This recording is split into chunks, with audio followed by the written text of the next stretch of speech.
Hello viewers, welcome back to my channel HiFi Tech and Entertainment. ఈరోజు video speciality ఏంటో తెలుసా? మా శ్రీవారు చికెన్ కర్రీ చాలా బాగా చేస్తారని చెప్పాను కదండి. సో అది ఎలా చేయాలో ఈ వీడియోలో మనం చూసేద్దాం. సో ఫ్రెండ్స్, ఇప్పుడు నేను 1 kg చికెన్కి 2 పెద్ద టమోటాలు, 2 పెద్ద ఆనియన్లు, మీకు సరిపడ పచ్చిమిర్చి. మేము కొంచెం స్పైసీగా తింటాను కాబట్టి మేము ఒక 10 పచ్చిమిరపకాయల వరకు సన్నగా కట్ చేసుకుంటున్నాం. చూసారు కదా, ఇందులో చూపించిన విధంగా అన్ని వెజిటేబుల్ సన్నగా కట్ చేసుకోండి.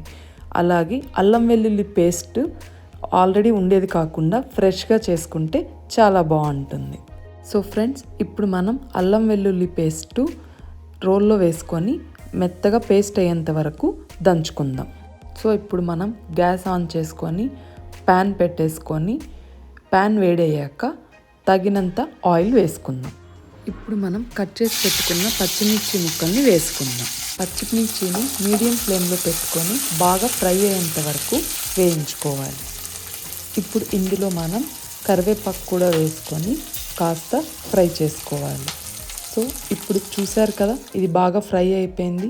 ఇప్పుడు ఇందులో మనం కట్ చేసి పెట్టుకున్న ఆనియన్ ముక్కల్ని కూడా వేసుకొని మీడియం ఫ్లేమ్లో 15 నిమిషాల పాటు బాగా వేయించుకోండి. సో చూసారు కదా ఫ్రెండ్స్, 15 నిమిషాల పాటు మీడియం ఫ్లేమ్లో పెట్టుకొని బాగా ఫ్రై అయిన తర్వాత ఇది బాగా బ్రౌనిష్ కలర్లో వస్తుంది. ఇప్పుడు ఇందులో మనం కట్ చేసి పెట్టుకున్న టమోటా ముక్కల్ని కూడా వేసుకొని బాగా ఫ్రై చేసుకోండి. ఇలా ఆనియన్ టమోటాని బాగా సన్నగా తిన్నగా కట్ చేసుకోవడం వల్ల బాగా ఫ్రై అయ్యి మనకి ఫైనల్ టేస్ట్ సూపర్గా వస్తుంది. మనం వేసుకున్న టమోటాలు ఇలా బాగా గుజ్జుగా ఫ్రై అయిపోయేంత వరకు బాగా వేసుకొనేసి తర్వాత మనం రోట్లో దంచి పెట్టుకున్న అల్లం వెల్లుల్లి పేస్ట్ని ఇక్కడ యాడ్ చేసుకోవాలి.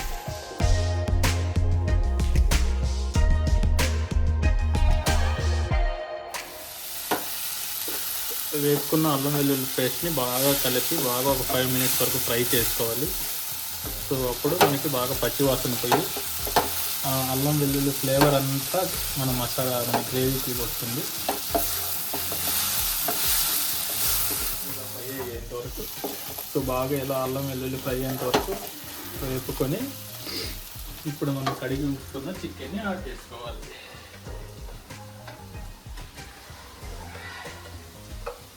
కడిగి ఉన్న చికెన్ని యాడ్ చేసుకొని మన మసాలా అంతా బాగా పట్టేటట్లు కలగదిప్పుకోవాలి. వేసిన చికెన్ని ఇలా బాగా కలగదిప్పుకొని ఒక 2-3 minutes ఇట్లా ఫ్రై చేసుకొని ఇప్పుడు మనం సాల్ట్, పసుపు, ధనియాల పొడి యాడ్ చేసుకుందాం. సో తగినంత సాల్ట్,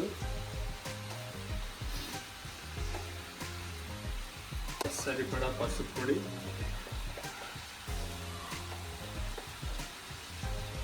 కొంచెం ధనియా పౌడర్ ఇలా వేసి బాగా కలదిప్పుకోవాలి మొత్తం ముక్కలకి పట్టేటట్లు. సో ఇక్కడ మీరు గమనించినట్లయితే నేను చిల్లీ పౌడర్ ఏం యాడ్ చేయలేదు. సో అందువల్లనే నేను పచ్చిమిరపకాయ ఎక్కువ యాడ్ చేశాను స్టార్టింగ్లోనే కారం కోసము. అది ఎందుకు అంటే చిల్లీ పౌడర్ వేస్తే టేస్ట్ మారిపోతుంది. ఓన్లీ పచ్చిమిరపకాయ గ్రీన్ చిల్లీతో చేసినప్పుడు డిఫరెంట్ టేస్ట్ వస్తుంది. అది చాలా బాగుంటుంది ఫైనల్గా వచ్చినప్పుడు. సో అందువల్ల నేను ఓన్లీ గ్రీన్ చిల్లీ వరకే యూజ్ చేస్తాను, చిల్లీ పౌడర్ యూజ్ చేయను. సో మనకు కావాలనుకుంటే లైట్గా పెప్పర్ పౌడర్ కూడా యాడ్ చేసుకోవచ్చు. సో మీరు ఎప్పుడు ఇలా ట్రై చేయకుండా ఉంటే మీరు ఇలా కొత్త గ్రీన్ చిల్లీస్ తోటి ఒకసారి కర్రీ ప్రిపేర్ చేసి టేస్ట్ ట్రై చేయండి, ఎలా ఉందో కామెంట్ చేయండి.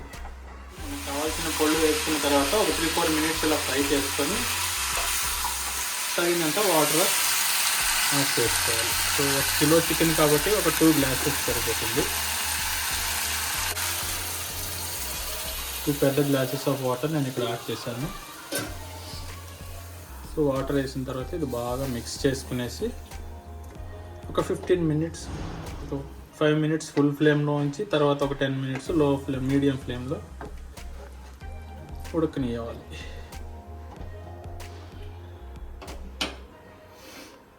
సో చూసారుగా, ఇలా వాటర్ యాడ్ చేసుకొని బాగా కలుపుకునేసి ఒక 5 minutes ఫుల్ ఫ్లేమ్లో ఉంచేసుకొని ఆ 5 minutes తర్వాత మీడియం ఫ్లేమ్లో పెట్టి ఒక 10 minutes బాగా ఉడకనివ్వాలి. సో అప్పటికి చికెన్ బాగా ఉడుకుతుంది. సో ఇలా 5 minutes బాగా ఫుల్ ఫ్లేమ్లో ఉడికిన తర్వాత మనం ఫ్లేమ్ని మీడియం ఫ్లేమ్ సెట్ చేసుకునేసి ఒక 10 మినిట్స్ అలా ఉడకనివ్వండి మీడియం ఫ్లేమ్లో. సో ఇలా ఒక 15 మినిట్స్ బాగా ఉడికిన తర్వాత ఇలా వచ్చేస్తుంది. సో ఇప్పుడు మనము ఒక 1.5 table spoon garam masala add చేసి మళ్ళీ ఒక 5 మినిట్స్ ఉడికించుకోవాలి.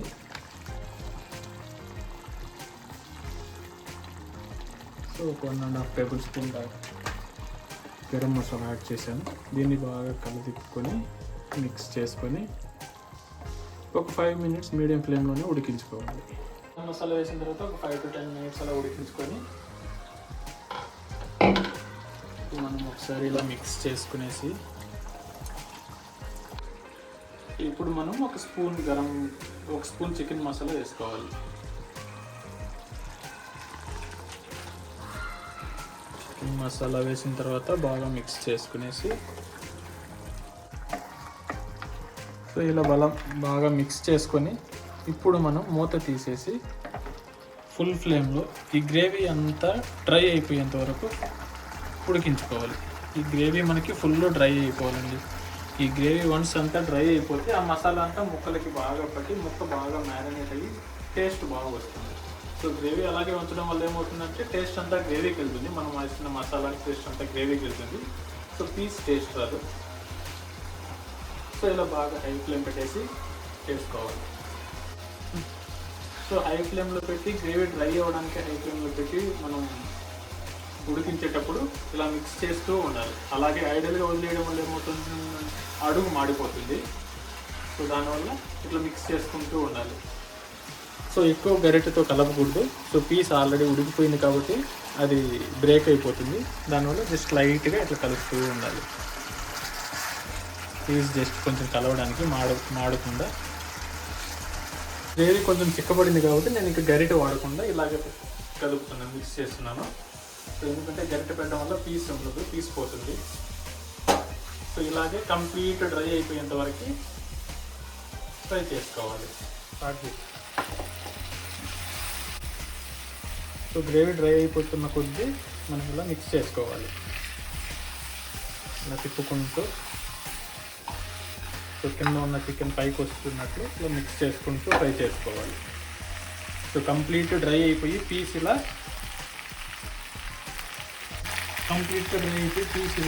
గోల్డెన్ బ్రౌన్లోకి వచ్చేంత వరకు ఫ్రై చేసుకోవాలి. అప్పుడు మనకు పీస్ బాగా టేస్ట్ వస్తుంది.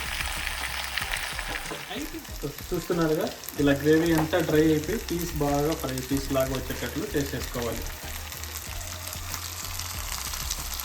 సో ఇలా లైట్ గోల్డెన్ బ్రౌన్ వచ్చేంత వరకు పీస్ ఇలా ఫ్రై చేసుకోవాలి. ఇలా గరిటె పెట్టకుండా బాగా మిక్స్ చేసుకోవాలి. ఇలా పీస్ గోల్డెన్ బ్రౌన్ వచ్చేంత వరకు చేసుకునేసి ఆఫ్ చేసేసుకోవాలి. చూస్తున్నారుగా గుమగుమలాడే ఎంతో రుచికరమైన chicken curry ready. So friends, మీకు ఈ కర్రీ నచ్చినట్లు, ఈ రెసిపీ నచ్చుంటే మీరు కూడా ఇది ట్రై చేసి వీడియోకి కామెంట్ చేయడం మర్చిపోకండి. సబ్స్క్రైబ్ చేసుకోకుండా ఉంటే మా ఛానల్ని సబ్స్క్రైబ్ చేసుకొని లైక్ చేయండి. Thank you.